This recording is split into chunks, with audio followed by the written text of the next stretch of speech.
तो आज हम बात करने वाले हैं मुनव्वर फारूकी की कुछ लाइंस के बारे में, जो सिर्फ शायरी नहीं है बल्कि ज़मीन से उठकर आसमान तक पहुंचने की एक पूरी कहानी बताती हैं। और ये एक ऐसा सफ़र है जहां कामयाबी तो है, पर उसके साथ साथ एक गहरा अकेलापन भी है। तो आइए इस कहानी के हर पहलू को ज़रा करीब से समझते हैं। शायरी की शुरुआत ही एक ऐसी लाइन से होती है जो हमें एक अलग ही दुनिया में ले जाती है। जरा सोचिए, एक ऐसी कामयाबी, एक ऐसी बुलंदी कि इंसान एक अंगड़ाई भी ले तो उसे पूरा आसमान अपना लगने लगे। ये सिर्फ सक्सेस नहीं है, ये एहसास है कि अब कोई सीमा, कोई बाउंड्री बची ही नहीं है। लेकिन सवाल ये है कि इस आसमान तक पहुंचने का सफर था कैसा? क्योंकि हम सब जानते हैं, मंजिल से ज्यादा दिलचस्प तो उसका रास्ता होता है ना? और ये शायरी हमें उसी रास्ते पर वापस लेकर जाती है। तो चलिए शुरू करते हैं एक शायर के इस सफर को समझना। इस कहानी के दो हिस्से हैं। एक तरफ है उसका बिल्कुल सादा सा अतीत और दूसरी तरफ है उसका आज का विशाल वर्तमान। आइए इन दोनों दुनियाओं को एक एक करके देखते हैं। इस पूरी कहानी में ना दो बहुत पावरफुल सिंबल हैं। कह सकते हैं कि दो मेन कैरेक्टर्स हैं। एक है ज़मीन और दूसरा है आसमान।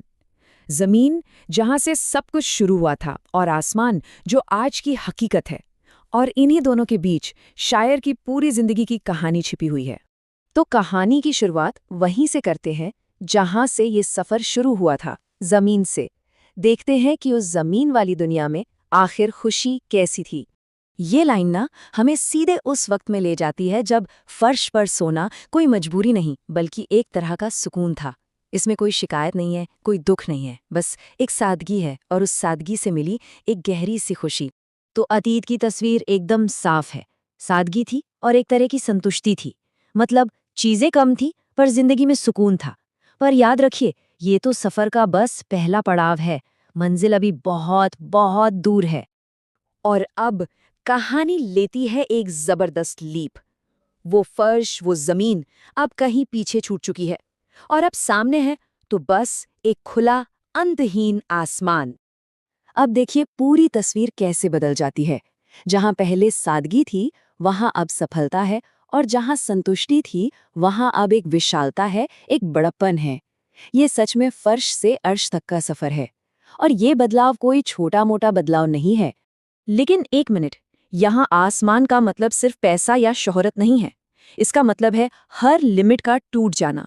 ये एक ऐसी दुनिया है जहाँ कुछ भी मुमकिन है, जहाँ हर सपना हकीकत बन सकता है। और ये एहसास अपने आप में बहुत पावरफुल होता है। पर कहानी यहाँ ख़त्म नहीं होती है, बल्कि यहीं से कहानी में एक बहुत बड़ा ट्विस्ट आता है।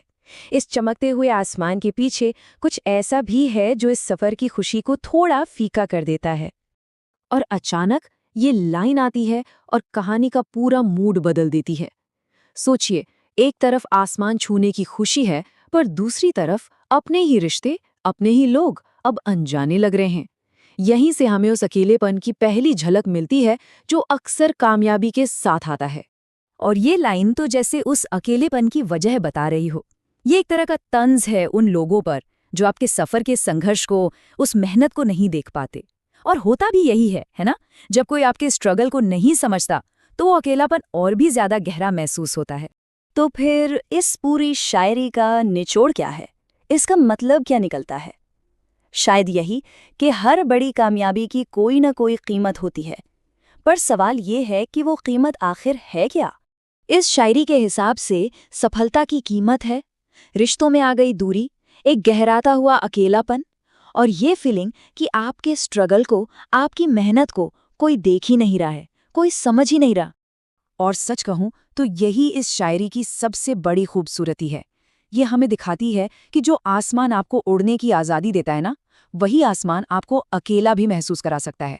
मतलब कामयाबी और अकेलापन शायद एक ही सिक्के के दो पहलू हैं। तो आखिर में ये शायरी हमें इसी एक गहरे सवाल के साथ छोड़ जाती है कि क्या हर आसमान में थोड़ा बहुत अकेलापन होता ही है? एक ऐसा सवाल जिसका जवाब शायद हम सबके अपने अपने सफ़र में ही छुपा है।